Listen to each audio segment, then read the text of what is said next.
What up? It's your boy Cam. I am here with the NXT TakeOver Starrcade Go Home show, and we kick it off with Rhea Ripley saying that she's going to tear right through Bayley. She's been waiting to get her hands on Bayley for several weeks now, and that Bayley can't run when it comes to TakeOver, and she's going to give her that riptide, and she's going to count her 1, 2, 3, and she's going to happily take Bayley's belt come TakeOver.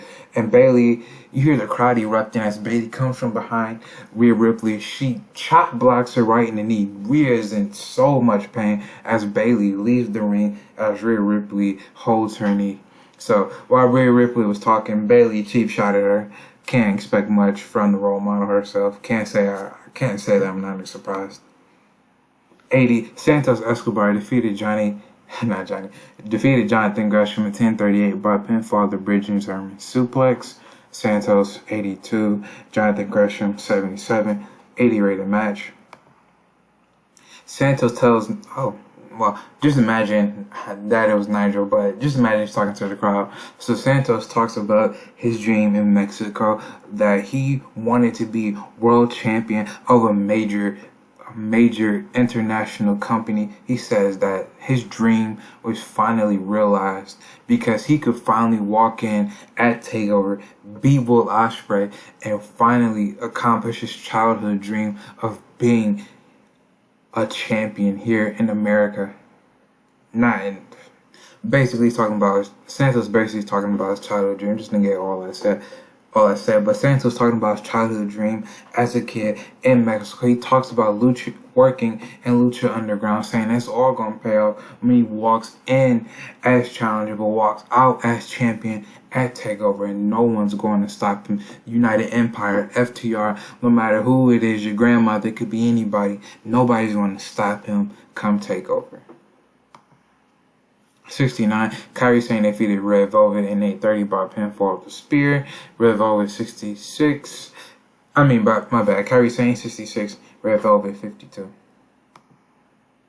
Asuka is telling Gail Kim that Kairi is an amazing opponent. Kairi comes up, just interrupting the interview, and Kairi goes up to Asuka, telling her she won't hold back. You want the dangerous Kairi Oho from Stardom? You want that woman from Japan? You got her.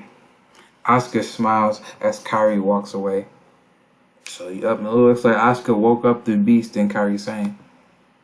66, Cameron Grimes defeated Orange Cassidy in 9-11 by submission. Cameron Grimes 55, Orange Cassidy 58.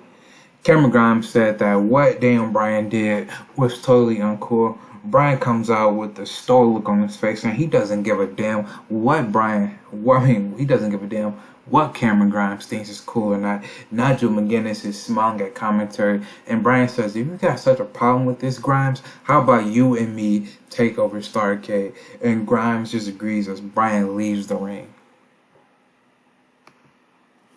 90 rated segment.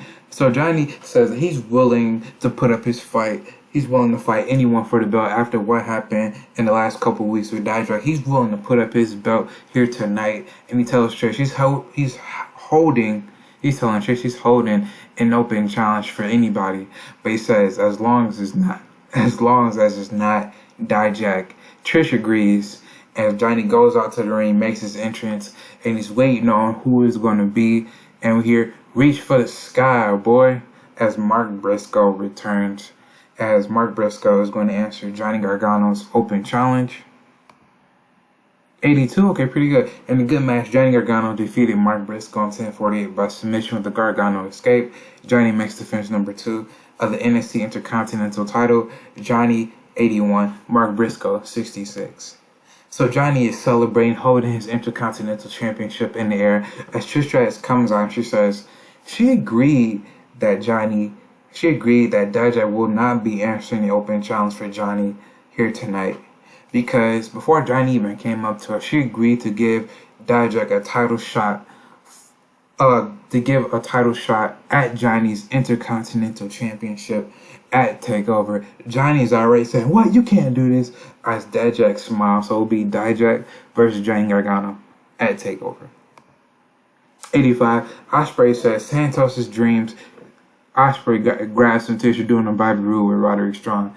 Ospreay, he grabs some tissues and just fake cries, talking about how moving, how touching all Santos's little aspirations and dreams are. But he says all that won't help him win this belt. In order to win and be at the top, at the pinnacle of this industry, it's all about your heart. And he says he's going to test how much heart Santos Escobar really has. Come Taker, you won't worry about FTR or United Empire being man versus man. And Ospreay says he's going to prove that he's the better man by driving a dagger right through the heart of Santos Escobar. 76, okay, in a decent match. FTR defeated Guitar Heroes in 9:38 when Dax Harwood pinned Rick Boogs with the Shatter Machine. Cash Ruler 81, Dax Harwood 75, Rick Boogs 42, and Anthony Green 56. 80. So FTR says they will never ever disrespect the sanctity of tag team wrestling. They know that any team that steps in this ring is deserving of their respect. But they say the North are good, but they aren't on FTR's level. Ethan Page and Josh Alexander come out and they says that Page is saying that FTR is going to wish they rue today. That they're basically he's going to say that they're going to regret overlooking the North. So this should be a really sleeper match. This should be pretty good. 80. Keith Lee defeated Dexter Lumis in 9:27 with a power slam. Keith Lee 78, Dexter Lumis 58.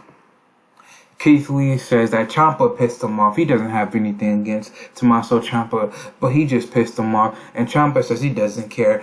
He doesn't care, but he'll give Keith Lee a fight anyways. So those two had little interactions backstage the last couple weeks. It boiled over last week with Keith Lee pouncing Tommaso Ciampa. So we'll see. These two, can you say a collision course? 88. So Rhea Ripley is being checked out by staff as Bayley smashes a chair against her knee as she screams. So yeah, Bayley continuing just to damage the challenger Rhea Ripley. Can she even make it to TakeOver in a few days' time with the damage that Bayley just have done? Raquel Gonzalez defeated Kylan King with a tequila shot. Just getting Raquel. I got a storyline for Raquel in the coming year. I just want to give her, just give her a match. 71, Kylan King 50. Also, I'm a fan of Raquel. Some people could think that she's won, but she's pretty good in game, and she's a former champ. And she just lost the belt a couple months ago in game, but it feels like it's been a while for me. But yeah, she's a former champ. You still got to get her some momentum, get her some wins. So yeah, expect a big year for Raquel. 91, Andrade is talking with Trish Stratus as Adam Cole goes up to Andrade saying that once he's done with Sammy, he and Andrade have unfinished business. Andrade smirks like, okay, as Adam Cole's ready for a 6-man tag. It's going to be Andrade Family Office versus Adam Cole, Jay Lethal, and Swerve Scott, and the match gets us a 77. And above the head, great heat and good wrestling. Adam Cole, Jay Lethal, and Swerve Scott drew with AFO when the match descended into chaos. So Swerve Scott 78, Jay Lethal 78, Adam Cole 85, Bandito 80, Sammy Guevara 79, Angel Ortiz 66. The match is in utter chaos. Chaos ensues as Cole and Sammy Guevara just brawl through the crowd as Jay Lethal, Swerve Scott, they're brawling with Bandito, Angel Ortiz, and then eventually Bandito gets on the top of one of the platforms and dives onto Swerve, Lethal, heck, even his partner Angel Ortiz, and just they all crash through the tables as the crowd's chanting, holy-ish, as we close the show. Getting us a 83. Okay, so tell me what you think down below. I don't think it's the greatest of go-home shows. To be honest, I hate go-home shows sometimes. Like, my patience, I'm going to be ready to get to the pay-per-views by the time the go-home shows arrive.